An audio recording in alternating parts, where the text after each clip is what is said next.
नमस्कार, सुप्रभात। मैं सुधा सक्सेना।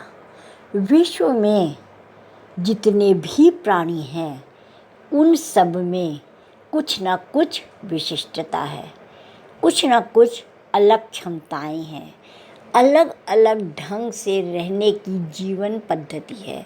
और उन सब का कारण है कि हर किसी की अलग अलग प्रवृत्तियां हैं।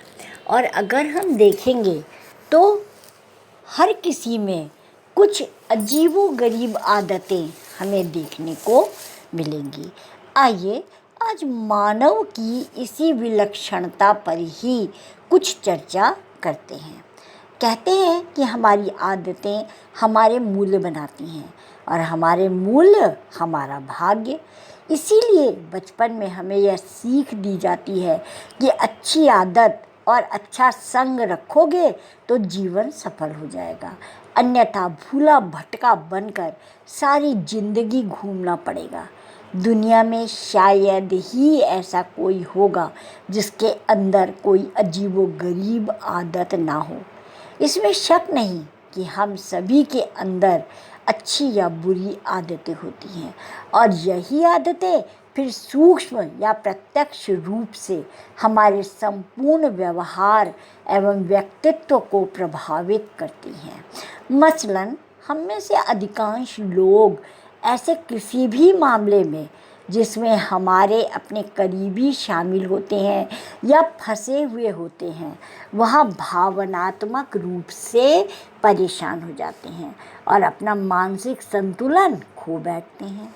अमूमन आदत से मजबूर किसी व्यक्ति को अपनी आदतों से निजात पाने के लिए अपने प्रियजन या मनोवैज्ञानिक मनोचिकित्सक की मदद की आवश्यकता पड़ती है, क्योंकि वह अपनी आदतों की चपेट में इस कदर फंसा हुआ होता है कि उसे बिना किसी की सहायता के उस दलदल से बाहर निकालना नामुमकिन सा हो जाता है।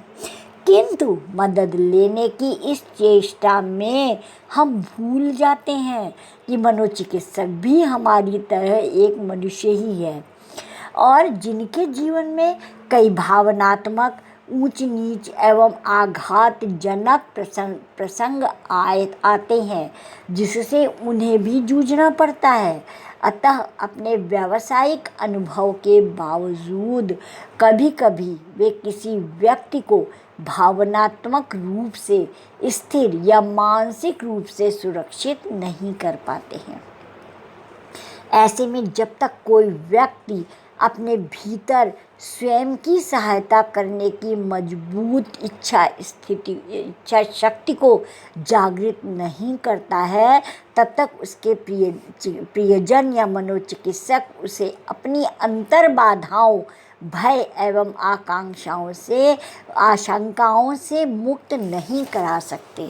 तात्पर्य ये है कि जो हमारी अजीबोगरीब आदतें कोई हमारे में आ जाती हैं जो कि दूसरों पर दुष्प्रभाव डालती हैं, ऐसे में हमें स्वयं ही समझना होगा। क्योंकि अक्सर जब हम दूसरे से सलाह लेते हैं तो दूसरे की अपनी परिस्थितियां और अपनी अजीबोगरीब आदतें भी होती हैं, क्योंकि वो भी तो हमारी तरह का मनुष्य है। तो वो कैसे हमें अच्छे से सलाह दे सकता है? हो सकता है कि वो हमें अच्छे से सलाह ना दे पाए। इसीलिए स्वयं में आत्मविश्वास, स्वयं को मजबूत करना और स्वयं में चिंतन करना अति आवश्यक है। और ऐसी आदतें जो कि समाज पर, परिवार पर और दूसरों पर दुष्प्रभाव डालती हैं, उन्हें छोड़ना, उन्हें त्याग करना ही उचित होता है। उसको बदलना और उसे अच्छी आदतों में परिवर्तित करना ही एक रास्ता होता है।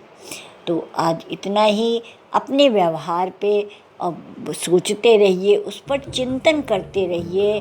कभी कभी उम्र के साथ और परिस्थितियों के साथ भी हमारे में कुछ अजीबोगरीब आदतें हो जाती हैं, तो हमें उन पर ध्यान देना चाहिए, नज़र रखनी चाहिए और सदैव अपने को सुरक्षित करने के लिए उन आदतों का परित्याग करना चाहिए। तो आज इतना ही। आप सबको यदि मेरी चर्चा अच्छी लगती है तो मेरे चैनल को आगे अवश्य बढ़ाइए। धन्यवाद, नमस्कार।